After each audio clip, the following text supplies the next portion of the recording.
Since 2010, Viktor Orbán is the Prime Minister of Hungary. In order to consolidate his power, Mr Orban is creating a corrupt oligarchy in Hungary. He's also letting his family and friends in on the lucrative action. He decides who gets rich in Hungary. Belgium's mayor and a childhood friend of Mr Orban, Mr Orban, is now the fifth on this year's list of the wealthiest Hungarians, who worked as a gas fitter until recently.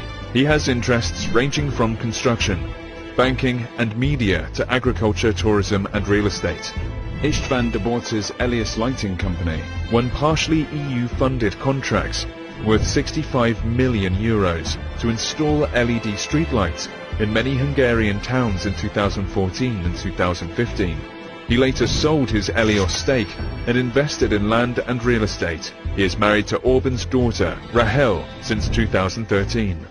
From 2010 to 2016, four Fidesz-linked businessmen, Lajos Simicska, Mr Orban, István Garancsi, and István Debord, together won 5% of contracts by value, totaling 1.88 billion euros.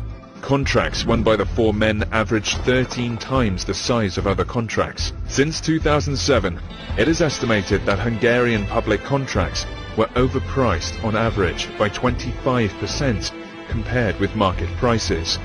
Critics say its economic structure is becoming a miniature version of Vladimir Putin's Russia, where business success is intertwined with political power. The difference is that Hungary has built this system within the EU, in part using EU funds. Much of the new Fidesz-linked business elite has achieved its success primarily through state contracts, about 60% of which are funded by the EU.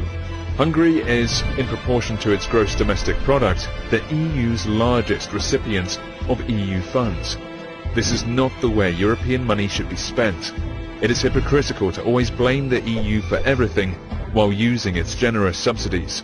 And by the way, how come this awkward friend is still tolerable for Mr Orban's allies in the European People's Party?